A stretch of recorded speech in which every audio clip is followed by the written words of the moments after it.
Aujourd'hui, donc, notre cours est basé spécifiquement sur les appareils de pression. Donc, normalement, ça vient juste après les notions de base. On a quelques éléments, donc on va voir, hein, c'est plutôt de la technologie, mais on va faire aussi de la mécaflux au travers de ces appareils-là. Alors, qu'est-ce qu'un appareil de pression? Comme son nom l'indique, il est là pour gérer ou contrôler les pressions. Alors, le problème de l'hydraulique, c'est que la seule donnée qui est stable, c'est le débit. La pression, elle varie en fonction des efforts. Donc, je vais expliquer ça au fur et à mesure du cours, puisque la pression ne dépend que d'une force et d'une surface. Pour moi, l'hydraulique, je le représente de cette manière. En général, j'essaye de faire des tableaux pour essayer de bien séparer les choses. Parce qu'il faut savoir qu'une goutte d'huile qui est partie de la pompe, elle est partie dans le tuyau, elle est là pour pousser un vérin ou faire tourner un moteur hydraulique. Sauf que cette même goutte d'huile, elle est à la fois du débit et à la fois sous pression. C'est la même goutte d'huile qui va faire deux actions différentes, mais au même moment et en même temps. Donc moi, je les sépare, les actions, mais on sait très bien qu'elles auront lieu. Montrer pas très droit, je vais remettre un peu plus droit. Voilà, un peu mieux. D'un côté, moi, je représente ça comme ça. J'ai donc le débit.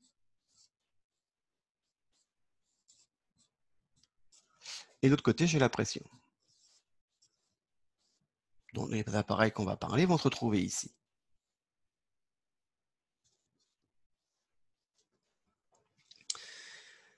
La lettre qui correspond au débit, c'est Q. La lettre de pression, c'est P.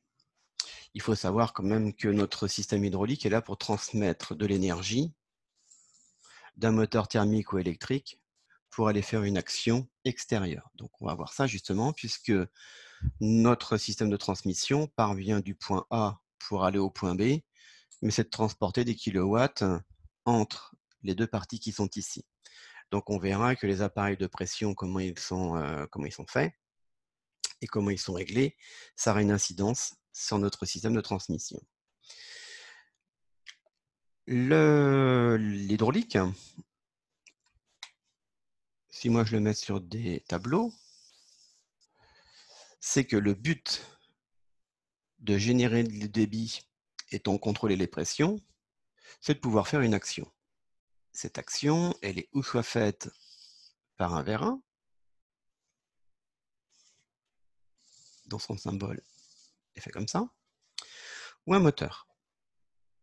Alors, un moteur qui tourne tout le temps ou un moteur angulaire, c'est pareil. Hein. Vérin rotatif ou angulaire, voilà, il a cette forme-là. Là, on est sur un vérin angulaire, là, on est sur un moteur, et là, on est sur un vérin.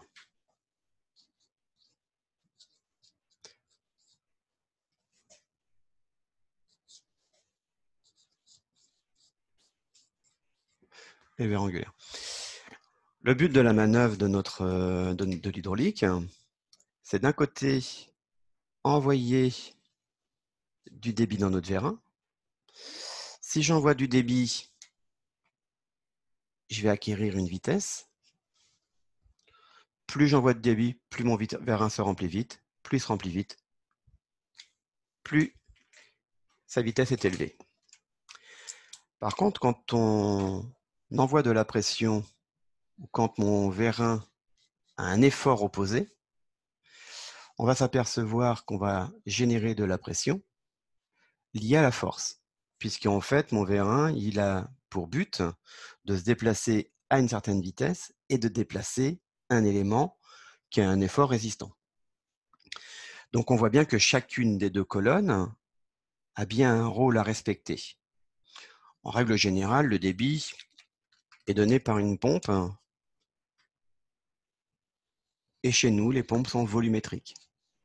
Ça veut donc dire que si nos pompes sont volumétriques, il n'y a rien qui change. Je fais tourner cette pompe, le débit qui en sort ne changera jamais. Sauf par rapport à son rendement volumétrique, mais c'est très faible. on considère que cette pompe enverra toujours la même quantité de fluide, tant que celle-ci, bien évidemment, est à cylindrée fixe. Mais si ma pompe tourne à une certaine vitesse avec une certaine cylindrée, bien évidemment, mon débit sera stable. De l'autre côté, je vais avoir les appareils de pression pour pouvoir gérer tout ça, gérer les forces. Les appareils de pression, il n'y en a pas 36, 2. Et 2 appareils vont être repérés de cette manière ici. Ils seront représentés dans des carrés. Je vous dirai pourquoi le symbole est fait comme ça. Ils ont une entrée, une sortie. Il y en a qui sont normalement fermés, ou si vous préférez, non passants. Et il y en a d'autres qui sont normalement ouverts ou passants. En règle générale, celui qui est fermé prend son origine de pression devant, face à une résistance, soit proportionnelle ou un ressort, réglable ou non, alors que celui qui est ouvert prend son origine de pression derrière. Il se bat aussi, lui, contre un ressort ou contre une bobine proportionnelle. Il peut être réglable ou non. Et vous voyez qu'à chaque fois que je dessine, je vous dis pourquoi c'est fait. Ici, on a une flèche qui nous dit la variation. On a un ressort qui nous donne l'effort. On voit bien, et je le dis depuis le début, l'appareil de pression est un appareil d'effort. Comment ça marche tout ça? Tout simplement, je vais prendre une installation. Je vais mettre une pompe. Cette pompe a un arbre, un accouplement, l'arbre du moteur et un moteur électrique. Ou thermique, hein, peu importe. Le fait de faire tourner cette pompe va nous générer un débit dans la tubulure. Si moi, je viens fermer cette tubulure, que se passe-t-il? Explosion de cette tubulure, puisque ma pompe, en aucun cas, peut mesurer ou contrôler ou agir sur la pression, puisque nous sommes sur un appareil de débit. Alors, pour bien comprendre comment fonctionne un appareil de pression, il faut déjà aussi savoir comment fonctionnent les appareils de débit. En l'occurrence, ici nous avons affaire à une pompe, et la pompe a une formule, comme tous les appareils, puisque je suis obligé d'utiliser des formules mathématiques pour expliquer les appareils de pression, et voir un peu comment ils fonctionnent en intérieur et comment ils réagissent à l'intérieur du circuit. La formule qui va au niveau de la pompe, c'est le débit qui en coule est égal à sa cylindrée intérieure multiplié par le nombre de tours à la minute divisé par 1000. Alors, pourquoi tous ces chiffres? Tout simplement,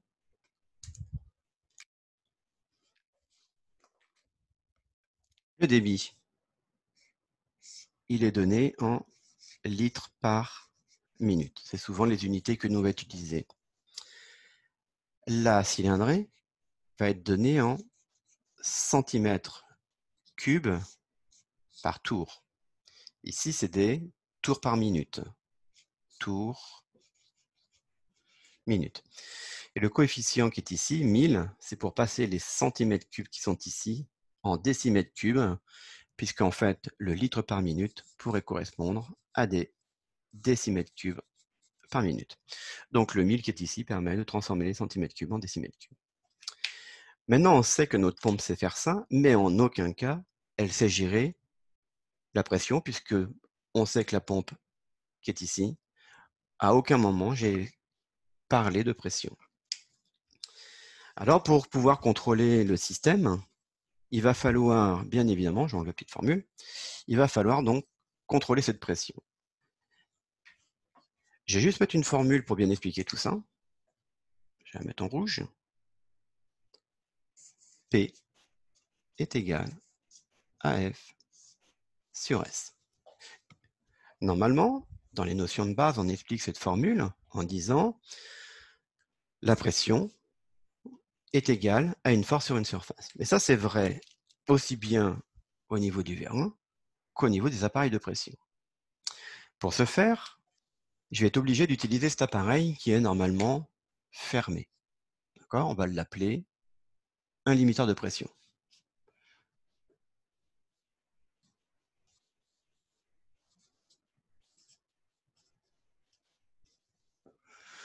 Ça tombe bien, il est bien dans sa colonne. Comment faire ? Tout bêtement, un limiteur de pression, je pourrais le représenter comme ça.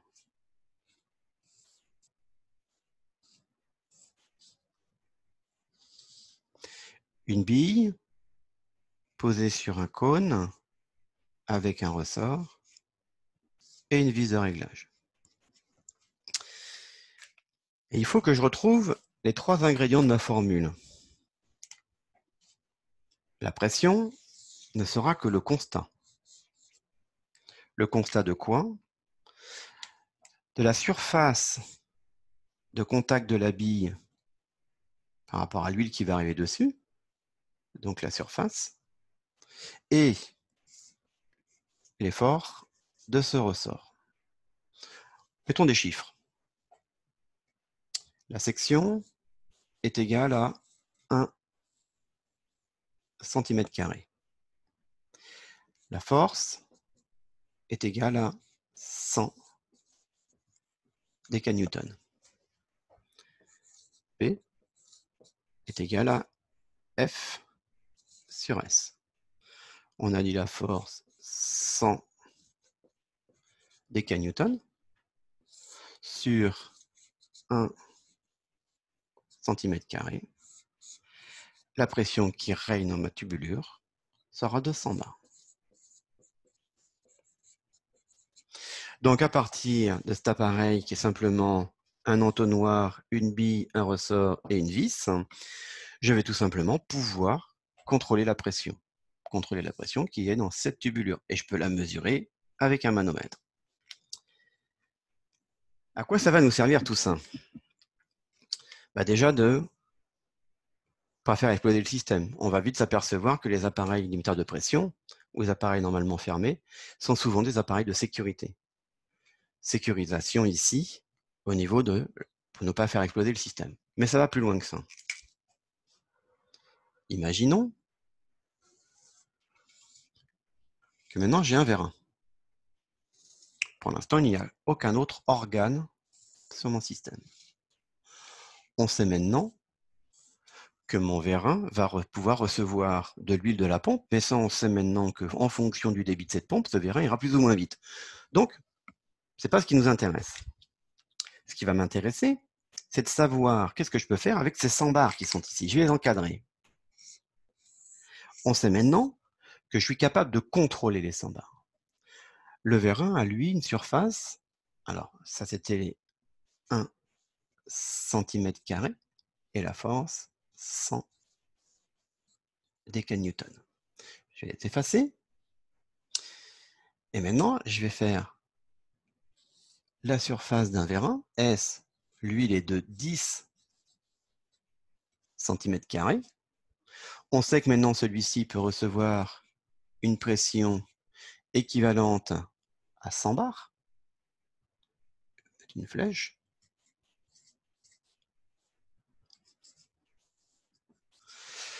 La question, c'est combien celui-ci peut-il pousser ou porter ? F est égal à P que multiplie S. Je sais que maintenant 100 bars peuvent être appliqués sur mon piston, donc je vais mettre 100 bars au niveau de la force, au niveau de la pression. La surface est de 10 cm². la force est donc de 1000 décanewtons. Ça veut donc dire qu'avec mon limiteur de pression, je vais donc pouvoir faire aussi un limiteur de force. C'est marqué ici. Limiteur de pression égale limiteur d'effort ou de force.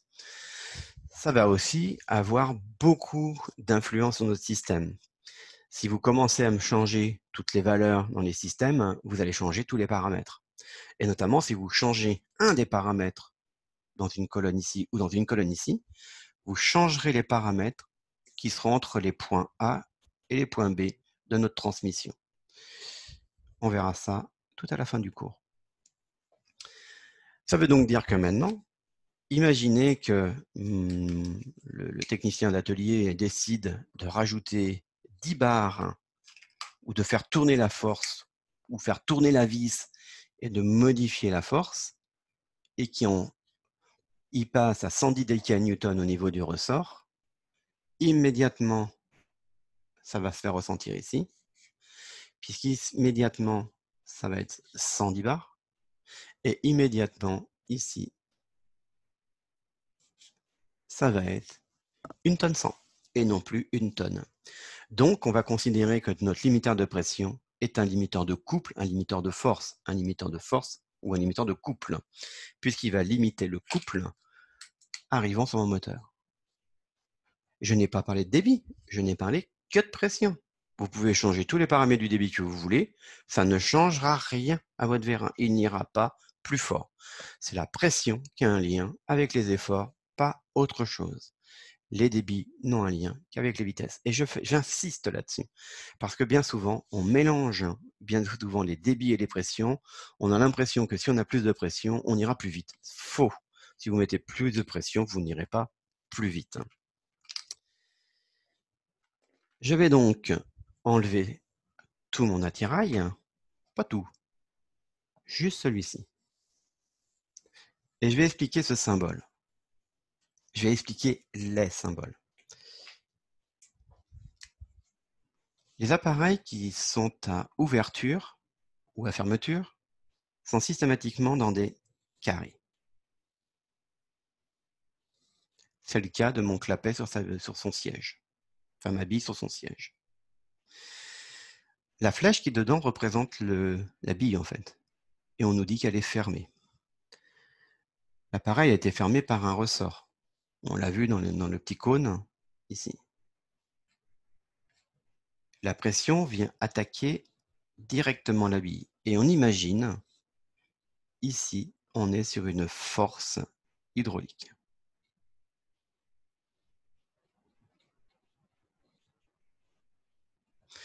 Et ici, on est contre une force mécanique.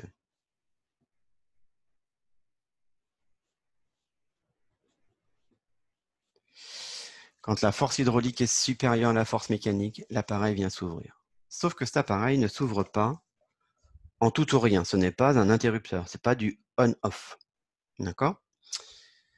Je vais enlever maintenant tout ce que je viens de mettre.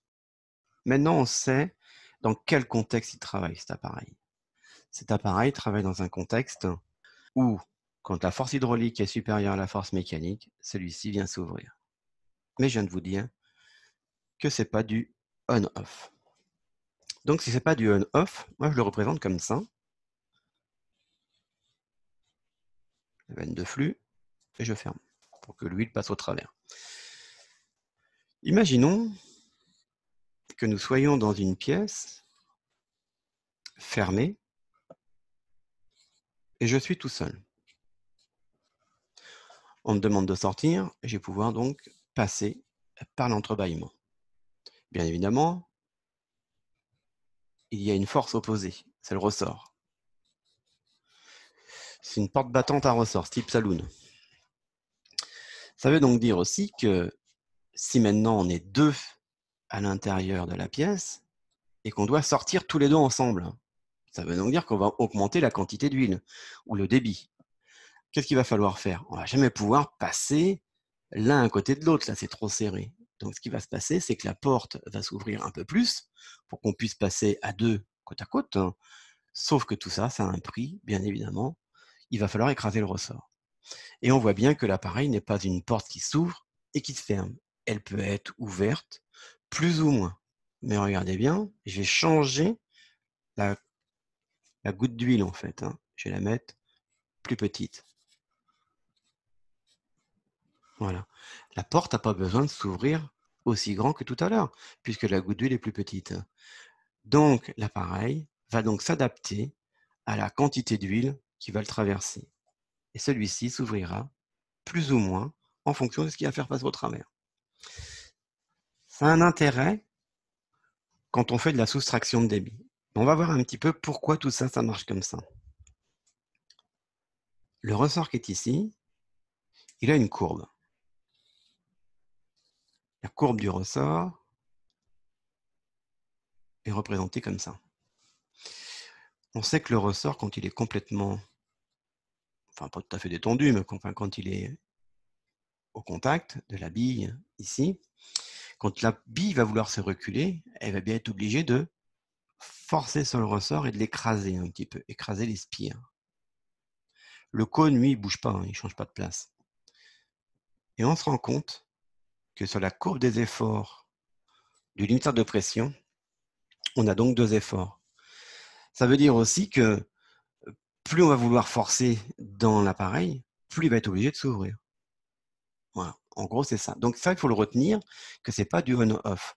Parce que la plupart du temps, les gens ils me disent « Ah ben c'est bon, la pression est atteinte, tout, l'huile passe. » Non, elle ne passe pas, parce que la seule chose qu'a envie de faire l'appareil, c'est de se refermer. Comme il veut se refermer, ben, il vient pousser, le ressort vient pousser la bille à la fermeture. Le limiteur de pression, puisque j'appelle ça un limiteur de pression, on va pouvoir le retrouver à plusieurs endroits. Partout où on doit sécuriser un système. Je prends une pompe. Je ferme. Y a-t-il un risque d'explosion? Oui. Donc, je mets un limiteur de pression. Sauf que là, vous êtes en train de me dire, et je vous entends, enfin, je vous entends pas, mais j'imagine qu'il y en a qui sont sur leur siège, qui doivent se dire, mais il nous dit qu'il n'y en a que 2. Mais moi, j'en connais bien plus que ça. Bah oui, limiteur de pression, soupape anti-choc, soupape d'équilibrage, soupape de séquence, conjoncteur-disjoncteur, réducteur de pression, et j'en passe comme ça. En fait, j'ai plein de noms, mais j'ai que 2 soupapes à vous proposer. Alors, vous doutez bien que s'il n'y a que 2 soupapes et qu'il y a autant de noms, c'est que les soupapes changent de nom en fonction de là où elles se trouvent. Quand elles sont ici, quand le limiteur de pression se trouve en partie primaire, il va faire la sécurisation ou la sécurité de toute l'installation, mais pas que de la partie hydraulique, mais aussi de la partie mécanique. C'est-à-dire qu'il va m'empêcher de dépasser les couples maximum sur mes moteurs, donc, et les efforts maximum de mes vérins. Donc, ça veut dire aussi qu'il va protéger mon installation globale. Donc, on va souvent l'appeler soupape de sécurité ou LP, limiteur de pression. Soupape de sécurité et limiteur de pression, c'est la même chose. En gros, le limiteur de pression ou la soupape normalement fermée est souvent associé à une soupape de sécurité. Alors, on va le voir. Puisque maintenant, les appareils de pression, il y en a beaucoup. On a vu à peu près comment ils marchaient, ici. Donc, derrière une pompe, limiteur de pression, soupape de sécurité. Je peux très bien en trouver un ou une soupape sur un vérin. Imaginez que ce vérin a une charge entraînante ou motrice ou avec de l'énergie cinétique, peu importe. La dernière fois que j'ai envoyé de l'huile, c'était ici. Donc, l'autre était au réservoir. Donc, la pièce s'est mise à avancer. Celle-ci, en fonction de sa vitesse et de l'effort qu'elle est capable d'emmagasiner à l'intérieur, donc elle va emmagasiner de l'énergie cinétique. Si moi je m'arrête brutalement sur un centre fermé, je risque de dépasser les pressions de service à l'intérieur de mon vérin, puisque la force elle a évolué avec l'énergie cinétique. Comme elle a évolué, l'appareil essaye de continuer à avancer, un petit peu comme si vous étiez en voiture, vous vouliez vous arrêter le long d'un mur. À mon avis, à un moment donné, ça va faire un choc. Ça tombe bien parce qu'ici, on va mettre une soupape anti-choc appelée SAC, soupape anti-choc. Cette soupape anti-choc, c'est quoi? C'est tout simplement un limiteur de pression qui a été mis sur le nez du vérin. Bon, il faudra penser contre la cavitation, mettre un petit clapet de réaspiration, mais ce n'est pas le but du cours aujourd'hui. Mais je me bats contre quoi? Je me bats contre un ressort. Réglable ou non, peu importe. S'il est réglable, vous rajoutez la flèche ici. Quand est-ce que j'ai besoin de cette soupape anti-choc? Si, je dis bien si et seulement si, la force multipliée par la vitesse me donne une pression supérieure à la PS, la pression de service de mon vérin, je suis obligé de mettre une soupape anti-choc parce que je n'ai pas le droit de dépasser la pression de service des appareils. Exemple, si celui-ci est réglé, enfin, a été vendu pour un ISO 250, 250, pas patate, bien évidemment, mais des barres. Si celui-ci est un ISO 250, si la pression ici emmagasinée dans mon énergie cinétique est supérieure à 250, on va dire, je sais pas moi, calculer 300, je suis obligé de mettre une soupape anti-choc ici à 250, et là, elle s'appellera soupape anti-choc ou un autre nom. Freinage, tout simplement. Donc, on peut appeler ça soupape anti-choc ou soupape de freinage, puisque en fait, elle va amortir le choc et elle va venir freiner. Donc, vous voyez, les soupapes, on leur donnera bien le nom qu'on voudra en fonction de ce qu'on veut leur faire faire. Donc, c'est la même pièce quand vous regardez. J'ai enlevé tous les noms volontairement, puisque elle porte deux noms. Mais vous allez voir. Mais elle peut aussi servir d'amortissement. Elle peut très bien dire, j'ai amorti le choc. J'ai amorti. Donc, vous l'appellerez, vous la mettrez comme vous voudrez dans votre nomenclature. Mais à la base, c'est un limiteur de pression. Ce limiteur de pression est là pour enlever le pic de pression lié à l'énergie cinétique. Même pièce.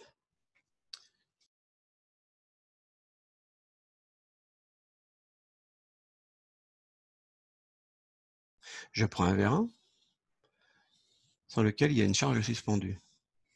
F, la traction terrestre, par rapport à la masse. Masse multipliée par 9,80, je connais la force, je connais la force que celle-ci est en train d'attirer par le sol.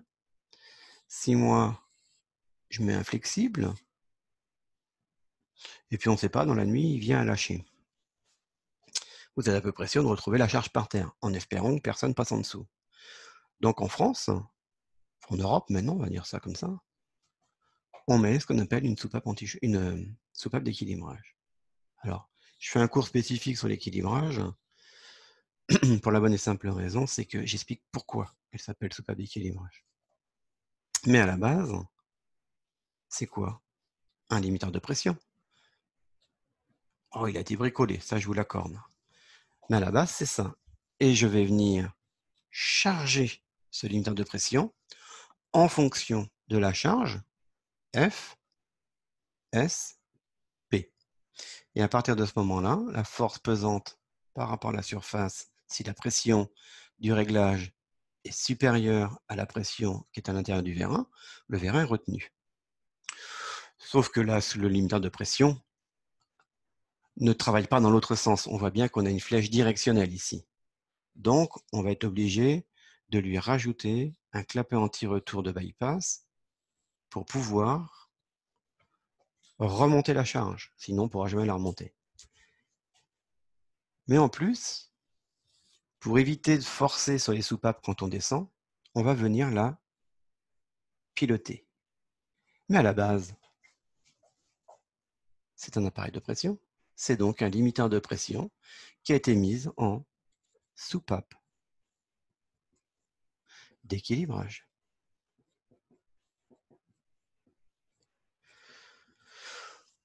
Soupape d'équilibrage ou soupape de retenue de charge. Oh, il y en a d'autres, bien évidemment, d'autres fonctions. Là, je vous les montre presque toutes. Pour l'instant, je vais m'occuper de celle qui est normalement fermée, parce que celle qui est normalement ouverte n'a qu'une seule fonction. D'accord? Enfin, telle qu'elle est faite là, oui, une seule fonction. Soupape d'équilibrage ou soupape de retenue de charge. Imaginez que j'ai deux vérins à pousser, mais avec des charges différentes. Mais ici, j'ai une forte charge. Deux vérins identiques, non, parfaitement égal hein, en termes de vérins. Si moi, je viens envoyer de l'huile sur cette tubulure, l'huile va immédiatement tourner à gauche parce que la pression sera plus faible. Puisque si je fais P est égal à F sur S et si je fais P est égal à F sur S, vu qu'ici la force de déplacement est plus grande, il y a de grandes chances qu'il va falloir beaucoup plus de pression de ce côté, beaucoup moins de ce côté. Donc l'huile a la particularité, surtout la pression, enfin l'huile, oui, va surtout aller là où les pressions sont les plus faibles. Donc ça veut dire que je vais mettre un plus grand P, P est égal à F sur S. Vu que les surfaces sont identiques, l'huile va d'abord tourner à gauche, le vérin 1 va sortir le premier, et le vérin 2 sortira en deuxième. Ça, c'est inévitable. C'est comme ça. Il n'y a pas de synchronisation possible comme ça. Maintenant, imaginez que je vais faire sortir le vérin 2 avant le vérin 1. Qu'est-ce que je vais faire? Je vais être obligé de ce qu'on appelle de séquencer le système. Et pour séquencer le système, je vais donc empêcher l'huile de rentrer dans le vérin numéro 1 et obliger l'huile à aller dans le vérin numéro 2 en premier lieu. Regardez bien, c'est tout simple, il suffit tout bêtement de mettre une soupape pour barrer la route. Si la route est barrée, l'huile va d'abord aller sur le vérin 2. Mais comment j'ai barré la route? Au travers d'un limiteur de pression qui était taré à une valeur supérieure à de celle-ci. Et là, qu'est-ce qui va se passer? Je mets un limiteur de pression, d'accord? Ce limiteur de pression empêche l'huile de passer. Quand le vérin va arriver en butée, la pression va grimper. En faisant grimper la pression, le limiteur de pression va s'ouvrir. L'huile ira maintenant dans le vérin numéro 2 et j'aurai donc séquencé mon système soupape de séquence. La soupape de séquence, dans l'industrie, on en utilisait beaucoup avant l'automatisation. Aujourd'hui, on en utilise moins pour faire des mouvements comme ça, mais on en utilise toujours autant pour séquencer des mouvements. J'en ai trouvé par exemple sur de la régénération de fluide sur des vérins. J'en trouve pour faire du flow shearing. On va trouver des petites soupapes de séquence pour faire du flow shearing. On va s'occuper de la soupape de séquence pour faire de la conjonction-disjonction. Puisque j'en parle, on va parler directement de la conjonction-disjonction. On va remettre la même soupape, mais sur un système BP, HP, au niveau d'un limiteur de pression de sortie de pompe, enfin de deux pompes. Deux pompes. Alors, ça ne se fait pas en hydraulique, ce que je vais faire. Hein. C'est-à-dire de faire une pompe à gros débit et une pompe à petit débit. En général, dans la schématique, elles ont la même taille. Et on en mettra une BP, HP. Donc, je vais l'écrire, moi, BP, HP. Et là, j'en vois qui sont en train de me regarder en me disant, bah, il vient de nous dire, il y a 10 secondes, qu'une pompe, c'est un appareil de débit.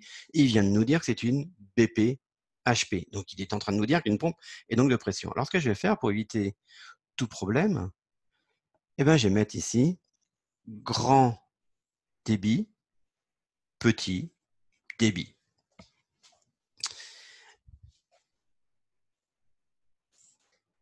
Et sera la fonction BP, HP. Pourquoi on va faire cette fonction? On va donc cumuler les deux débits, c'est-à-dire le petit débit et le grand débit. On va empêcher quand même l'huile de cette pompe-là d'aller dans celle-ci? Pour la bonne et simple raison, c'est qu'ici, je vais mettre un premier limiteur de pression. Ce premier limiteur de pression, il est fermé contre un ressort. Réglable ou pas, peu importe. Sauf que l'origine de pression, je ne vais pas la prendre devant, mais je vais venir la chercher derrière. Je vais mettre un autre limiteur de pression que je vais mettre ici. Celui-ci sera fermé, comme le premier. J'ai donc affaire à deux limiteurs de pression.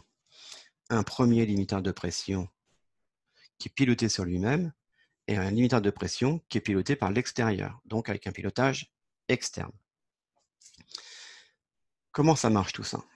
Je fais tourner les deux pompes. Celle-ci, puisque là j'ai dit que c'était de la BP, je vais le mettre en basse pression, c'est-à-dire, je vais mettre entre parenthèses 40 bars. Et là j'ai dit que j'étais sur de la HP. Et là je vais mettre entre parenthèses 200 bars. Imaginez que j'ai un vérin de compactage. Prendre un exemple simple. Un vérin de compactage. Alors mes crayons sont en train de me lâcher gentiment, les uns derrière les autres. Alors, je vais essayer de forcer un peu le trait. Je vais refaire celui-là. Je compacte quelque chose qui est mou au départ. Mais quand je compacte ne serait-ce qu'un chiffon, au début c'est mou, et ce compactage, il devient plus dur. Ça se compacte. Qu'est-ce que j'ai besoin, moi, quand c'est mou? Je vais utiliser de la grande vitesse. Et une fois que ça devient dur, tout ça, là, que c'est bien dur, j'ai continué à forcer, mais j'ai forcé en petite vitesse. Donc, je vais faire de la grande et petite vitesse, mais je vais faire de la BP HP. C'est-à-dire, je vais me servir d'abord des deux débits, puis quand ça devient trop dur, qu'est-ce que je fais? Je vais venir disjoncter. C'est ce qu'on appelle un conjoncteur disjoncteur ou une séquence de débit. J'ai séquencé mes débits en fonction de la GV et de la PV, BP, HP. Et là, je viens de la faire de la conjonction-disjonction. Le conjoncteur-disjoncteur, on en retrouvera aussi sur les accumulateurs. Donc là, je fais de la conjonction-disjonction sur une soupape de séquence. Ça devient compliqué parce que je mélange les termes. Je prends un limiteur de pression qui vient faire de la conjonction-disjonction en BP-HP. Donc, oui, c'est comme ça que ça marche, et c'est un limiteur de pression action piloté. Celui-ci, piloté interne, piloté externe. On va passer sur la normalement ouverte. La normalement ouverte, en fait, elle n'a qu'une seule fonction. Elle est là pour baisser la pression. D'accord? C'est un abaisseur de pression. Pourquoi? Elle est normalement passante. Donc, si moi, je regarde, je mets de la pression devant et je mets de la pression derrière. Sauf que j'ai 200 bars au groupe motopompe et j'en veux que 50 de l'autre côté. Comment je vais faire? Tout bêtement, je vais dire à l'appareil, quand tu verras apparaître 50 bars, tu viendras écraser le ressort et tu viendras te fermer. Ça porte d'autres noms, bien évidemment. Alors, je vais écrire le réducteur de pression.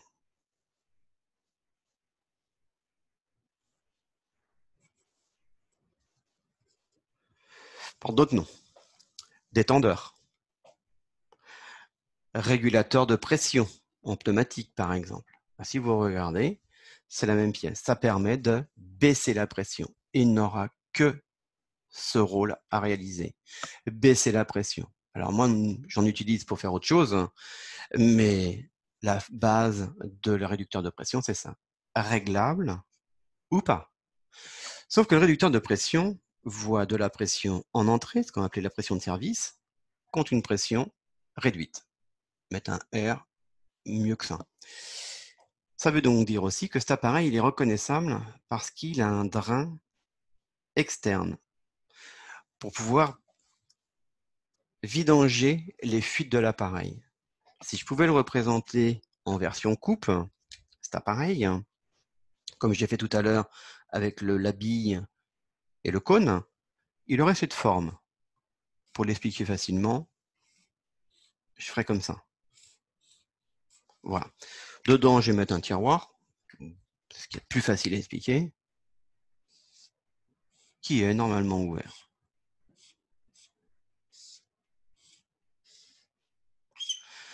D'un côté de celui-ci, il y a un ressort. Je vais allonger un petit peu pour mettre un ressort un peu plus long. Je vais mettre une vis de réglage. Je vais mettre un ressort rouge et une vis de réglage. Et moi, je viens prendre de l'huile derrière l'appareil. S, P, F. La pression qui est ici sera en fonction de la surface et de la force du ressort. Celui-ci va venir se fermer et venir obturer le système. Pas complètement, puisque s'il y a un petit peu de fuite qui coule par les fuites internes des appareils ou autre, même sa propre fuite à lui, puisqu'il fuit par le Y, en fait, cet appareil, il n'est jamais complètement fermé. En fait, il lui reste toujours un peu d'entrebâillement, il nourrit les fuites qui vont être à droite ou à gauche. C'est pas du on-off non plus. C'est un appareil qui se referme, mais qui garde un certain passage pour nourrir tout le monde. Sauf que si vous n'évacuez pas l'huile qui vient se mettre ici, et je vais le faire exprès, vous venez neutraliser le ressort, puisqu'il n'y a plus de ressort, et vous bloquez l'appareil en position ouverte. Donc on va être obligé de le drainer. Pour la bonne et simple raison, c'est que toutes les fuites qui sont ici, il va falloir les collecter. En les collectant, on crée la fuite, on libère la cage à ressort, et à partir de ce moment-là, le système fonctionne et le tiroir peut se manœuvrer relativement facilement. Voici le rôle d'un réducteur de pression. Il n'a que ce rôle. On les utilise, comme je vous l'ai dit tout à l'heure, pour d'autres fonctions en flow shearing, mais c'est autre chose. Et en plus, en flow shearing, on supprime les ressorts. Donc, ce n'est pas vraiment un réducteur de pression. Il va falloir faire attention maintenant à ce qu'on fait. Et je vais vous mettre une formule qui va relier le débit, la pression et notre chaîne.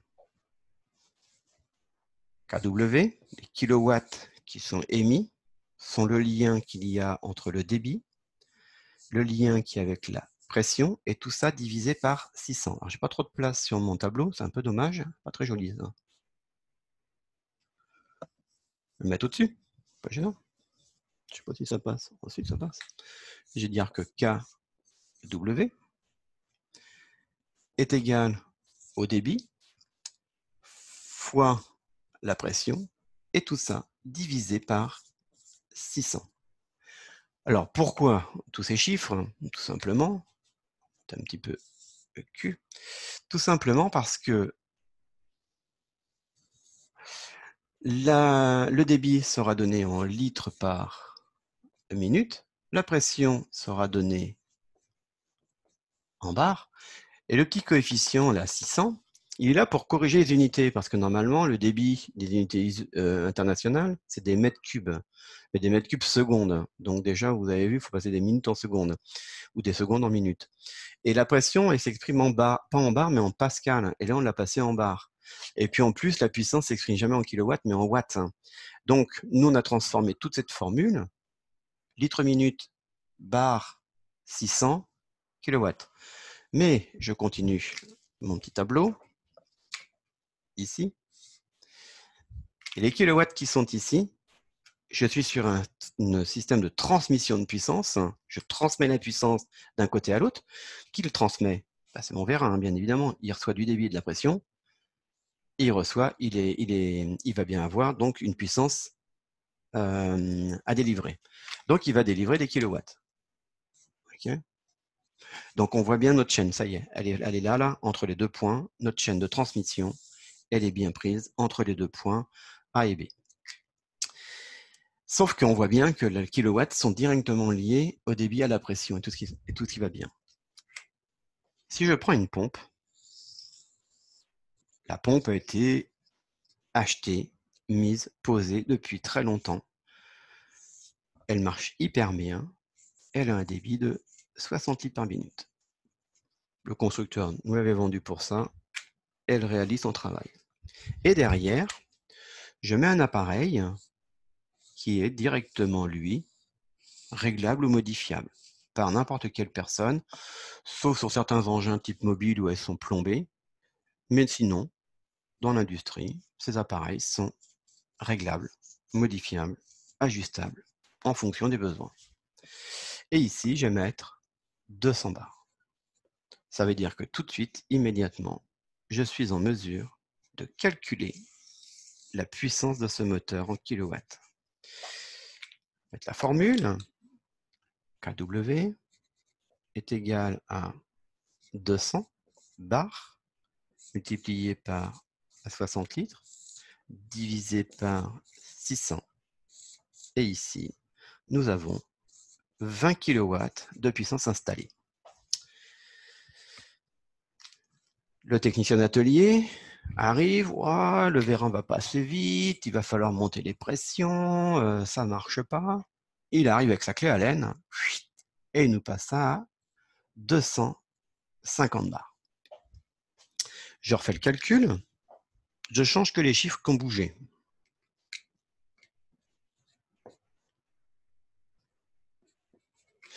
Voilà. On est passé non plus à 20 kW, mais 25 kW. Alors, peut-être que le moteur en fait 100 kW, donc ça va passer. Ce n'est pas le problème du moteur. Sauf que ces 5 kW, là, quelque part, on les retrouvera. On les retrouvera en puissance dissipée à l'intérieur de notre système. Et il y a de grandes chances pour qu'à un moment donné, on retrouve des calories, des kilowatts qui n'ont pas besoin d'être là. C'est comme si vous chauffiez votre maison avec la porte ouverte. Hein. Il faut délivrer plus de kilowatts pour essayer de monter un peu en calories. Là, c'est pareil. Sauf que nous, on va travailler sur des réservoirs de petite taille. L'huile, on va la récupérer dans un réservoir de petite taille avec des appareils gros comme mon poing. Quand vous commencez à passer 25 kilowatts dans un appareil qui est gros comme ça, je peux vous garantir que la chaleur, vous allez vite vous en rendre compte. Mais il n'y a pas que ça. C'est qu'ici, là, il va falloir le payer, les DF. Hein. C'est qu'ils ne vont pas vous le payer, hein, parce que vous faites tourner ça pendant 1 heure, c'est 25 kW, c'est 5 kWh de plus, à raison de même 20 centimes ou 30 centimes du kilowatt. Vous allez me dire, c'est pas cher. Oui, mais à la fin de l'année, ça commence à faire beaucoup. Et tout simplement parce que une personne n'a pas bien respecté les choses. Mais il y a plein d'autres endroits où ça va pas aller. Puisque moi, je vous ai dit que c'était une soupape de sécurité. Donc, normalement, surtout la primaire, je vais remettre à 200. Ce qu'il faudrait, c'est ne pas y toucher, de façon à avoir bien nos 200 ici, d'accord? Et puis bien nos 20 kilowatts ici. Pourquoi? Parce que les électriciens, ici, eux, ils ont un thermique, ils ont un appareillage qui leur permet de protéger le moteur, d'accord? Donc, ils ont une protection. Nous, on a nos protections, mais eux ont leur protection. Donc, leur thermique, il va vite voir qu'il y a trop de puissance qui passe au travers. L'intensité est trop importante, clique et le moteur disjoncte. Donc, on risque de faire même des arrêts machines, et il y a des fois des arrêts machines en cours de cycle qui peuvent être dramatiques pour le matériel comme pour les gens. En général, pour les gens, ça a été prévu, mais pour le matériel ou pour ce qu'il y a à produire, c'est pas toujours évident. En plus de faire chauffer, on risque d'arrêter les machines. Et en plus, est-ce que mon matériel a été prévu pour monter si haut en pression? Et en plus, l'idée, c'était de dire c'était pour aller plus vite. Si vous voulez aller plus vite, c'est surtout pas ça qu'il faut toucher, mais c'est à ça qu'il faut toucher. Ici, vous obtiendrez plus d'efforts en la finale et vous risquez de casser du matériel sur votre machine. Parce que si on continue le scénario catastrophe, ici, type américaine, film américain, au départ, j'avais 10 cm² de vérin, j'avais 200 bars, donc j'avais 2000 déca-newtons possible. Donc moi, j'avais calculé tous mes axes pour du 2000 déca-newtons. Et quand GG est passé derrière et qu'il est passé à 250 bars, immédiatement, il est passé à 2500 déca-newtons. Il vient de vous prendre 25% de charge supplémentaire sur les axes. Donc 25% de charge supplémentaire, c'est énorme. Donc, c'est des quoi casser la machine. Donc, c'est pour ça qu'on va aussi l'appeler soupape de sécurité. Et cette soupape de sécurité, quand je vous ai dit qu'elle protégeait l'intégralité, elle protège l'axe, le vérin, la tubulure, le moteur, le thermique et ce qui va se passer derrière le vérin. Donc, c'est quand même pas mal. On a quand même un appareil qui est censé faire quand même une belle sécurité. Voilà en gros ce qu'il faut savoir sur les appareils.